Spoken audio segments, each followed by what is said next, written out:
자기의 진을 치게 되었다라고 했습니다. 이어서 이 보면 말씀은 하룻셈이라는 이곳의 뜻이 나옵니다. 이 단어는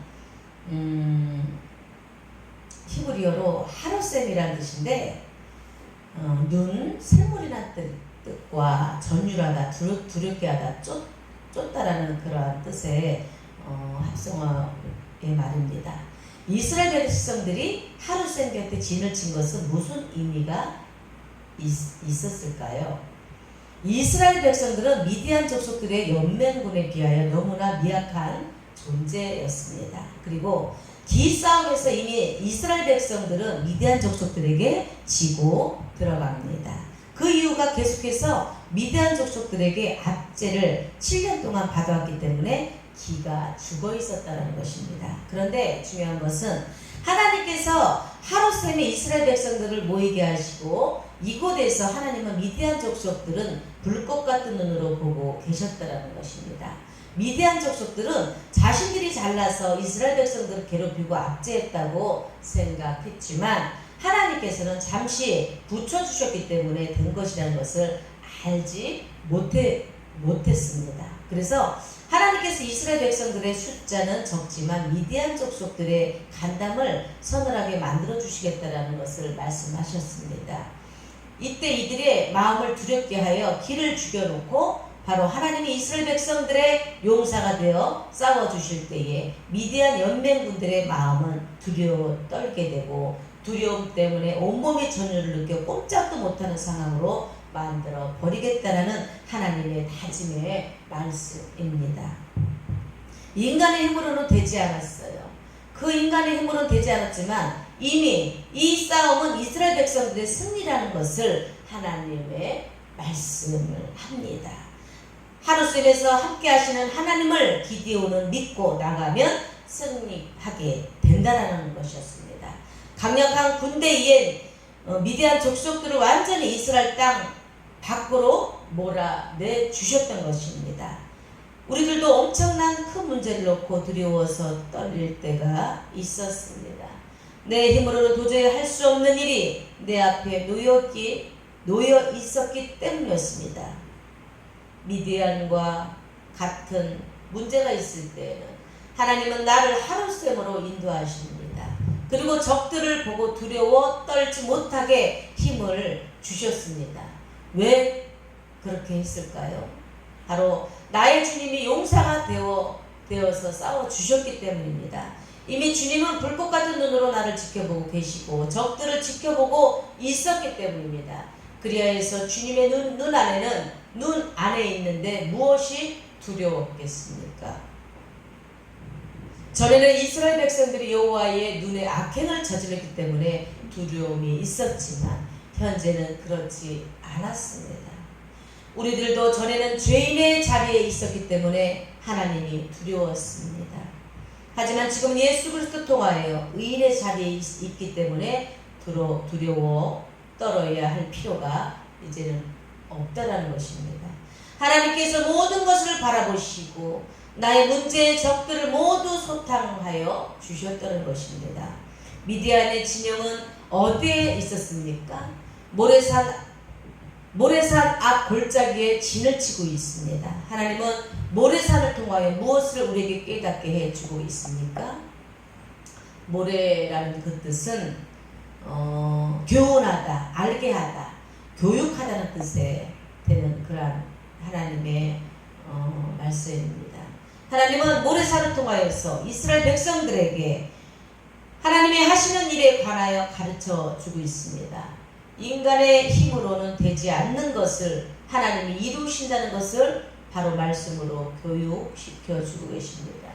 이스라엘 백성들은 현재 모래산 앞에 진을 치고 있는 많은 미디안 족속들을 보면서 두려워 떨고 있었습니다. 이것을 하나님은 두려워하지 말라는 것입니다. 하나님의 방법대로 이들을 물리쳐서 반드시 하나님이 너희를 보호하는 자라는 것을 알고 깨닫게 하신다는 그러한 말씀을 하고 계십니다. 그럼 하나님께서 이스라엘 백성들에게 무엇을 가르치라고 교훈하고 있습니까? 수많은 미디안 족속들을 물리치는데 많은 사람들이 필요가 없다는 것을 교육시키고 있습니다. 사사기 7장 2절 3절의 말씀에 여호와께서 기드온에게 이르시되 너를 따르는 백성이 너무 많은즉 내가 그들의 손에 미디안 사람을 넘겨주지 아니하리니 이는 이스라엘을 나를 거슬려 스스로 자랑하기를 내 손이 나를 구원하셨다 할까 하니라. 이제 너는 백성의 귀에 외쳐 이르기를 누구든지 두려워 떠는 자는 길라산을 떠나 돌아가라 하라 하시니 이에 돌아간 백성이 22,000명이요 남은 자가 10,000명이었더라. 여호와 하나님께서 기드온에게 명령합니다. 미디안 족속과 싸울 사람이 너무나 많습니다. 이 사람들이 나가서 싸우면 자신들이 잘나서 이긴 줄 알고 스스로 자랑할까 봐서 두려워 떠는 사람들은 집으로 돌아가라고 말씀하고 있습니다. 이때 돌아간 사람들이 22,000명이었습니다. 그리고 10,000명이 남았습니다. 스스로 자랑하기를 라고 나옵니다. 영화롭게 하다, 영광을 나타내다, 스스로 자랑하다라는 뜻입니다.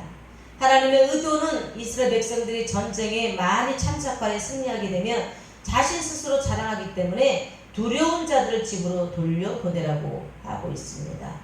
인간들은 자아도취에 빠지는 경향이 더러 있습니다. 아주 어려운 상황에 있다가도 조금 승리하게 되면 자신이 최고인 줄 알고 하늘 높은 줄 모르고 자신을 드러내어 영광을 받기를 원합니다.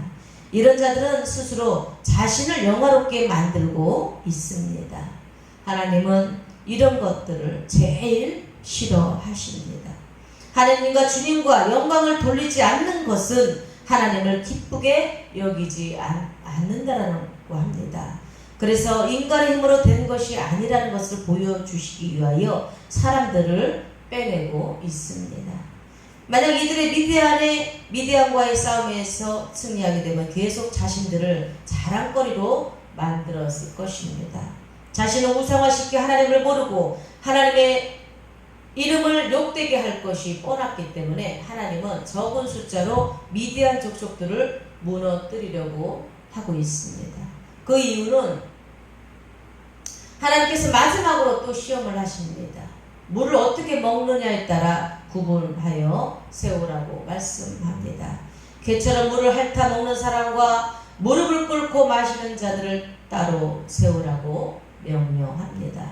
물을 개처럼 핥아 먹는 자들이 300명입니다. 사사기 7장 7절에 하나님 여호와께서 기드온에게 이르시되 내가 이 물을 핥아 먹는 300명으로 너희를 구원하면 미디안을 내 손에 넘겨주리니 남은 백성은 각각 자기 처소로 돌아갈 것이라고 하시니 여호와 하나님께서 기드온에게 말씀하시기를 이 물을 핥아 먹는 300명으로 이스라엘 백성들을 구원하시겠다라고 말씀하셨습니다. 나머지는 모두 자신의 처소로 돌아가라고 말씀합니다. 이 물을 핥아 먹는 대목이 나옵니다. 하나님 앞에 용사로 뽑힌 300명들은 물을 개처럼 혀로 핥아 먹었다라는 것입니다. 이들은 주위를 살피면서 물을 핥아 먹었습니다. 전쟁에 나가 주위를 살피지 않고 자신들의 안위도 생각하지 않으며 오직 자신들의 갈증만을 채우려 하는 자들을 용사로서 자격이 없다라는 것을 말씀하고 있습니다.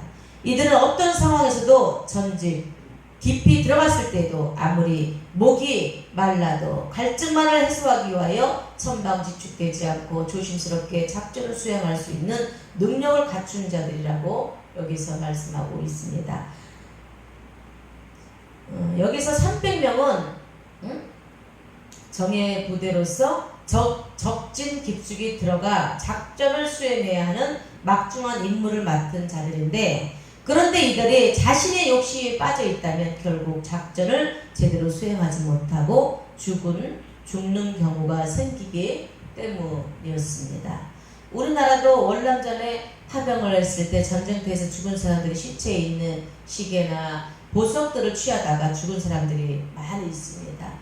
이 사람들이 죽은 이유가 전쟁보다는 이런 육적인 욕심에 있다 보니 적군들이 그러한 부피 트랩을 시체에 설치해 놓고 철수한 것이지요. 욕심의 눈이 어두운 자들은 주위를 살피지 않고 경거망동하여 시체 있는 시계나 보석들을 탈취하려고 하다가 적들이 설치해놓은 부비 트램에 목숨을 잃게 되었다는 것입니다. 이런 상황이 현재 똑같은 상황이지요. 하나님의 용사 300명 이외에는 모두가 부주의한 행동을 하는 사람이라는 것을 말씀하고 있습니다. 우리들도 하나님 앞에 용사가 되기 위해서는 경거망동해서는 안 된다는 것입니다. 주의력 있게 적진을 살필 수 있는 신앙을 가지고 있어야 되며, 바로 기드온의 말 한마디에 일사불란하게 적진에 들어가 작전을 수행하는 것처럼 영적 지도자인 교회와 지도자의 말에 순종하고 사탄과 싸울 수 있는 능력이 있어야 함을 오늘 이 시간 말씀으로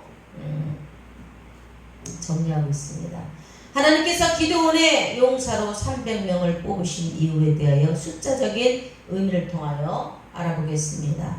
300명은 3 곱하기 100입니다. 3은 삼일째 하나님이라는 의미입니다. 100은 하나님의 은혜라는 뜻입니다. 이것을 종합해 보면 하나님께서 300용사를 300명을 사용하셔서 바로 미디안 족속들을 물리치시는데 인간의 힘이 아닌 바로 하나님의 은혜로 가능하다는 것을 말씀하십니다. 인간은 많은 숫자가 있어야만이 승리할 수 있다고 생각했지만 바로 우리 하나님은 적은 무리들로 충분히 승리할 수 있다는 것을 말씀으로 보여주고 계십니다. 하나님이 모래사를 통하여 가르치고 싶은 것이 바로 이것입니다. 적은 무리들로 얼마든지 미디안 족속들을 물리쳐 주시는 것을 말씀하고 있습니다. 인간의 힘을 믿지 말고 하나님의 능력을 믿으라고 우리에게 말씀으로 교훈하고 있습니다. 기드온의 300용사들이 가지고 갔던 무기는 무엇입니까? 이들은 나팔과 횃불을 가지고 왔습니다.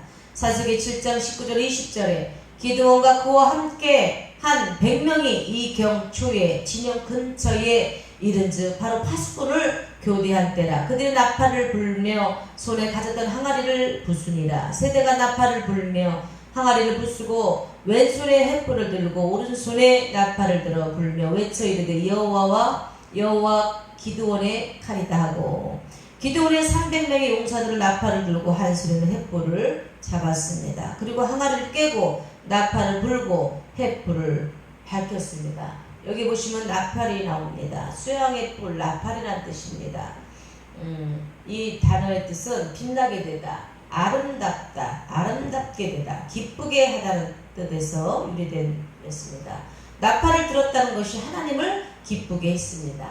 하나님을 의지하고 나가기 때문입니다. 이 나팔을 통해서 하나님이 하신 일들을 아름답게 만들고 빛이 나게 하여서 많은 이스라엘 백성들에게 영광이 더 높아지게 하셨다는 것입니다.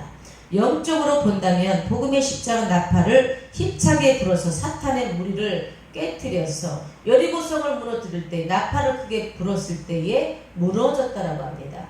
예수 그리스도의 십자가의 복음의 나팔, 율법주의자들의 무리를 무너뜨리는 것이며 주님을 부정하고 거부하는 자들의 모든 지식과 이론들을 깨뜨렸습니다. 우리는 십자가의 복음의 나팔을 가지고 미디안 족속들과 같은 무리들에게 나팔을 불어야 합니다. 그럴 때 이들은 자중질환을 일으켜 결국 패망할 수밖에 없습니다. 오늘 2부를 잘 마치고 3부에서 다시 만나시겠습니다.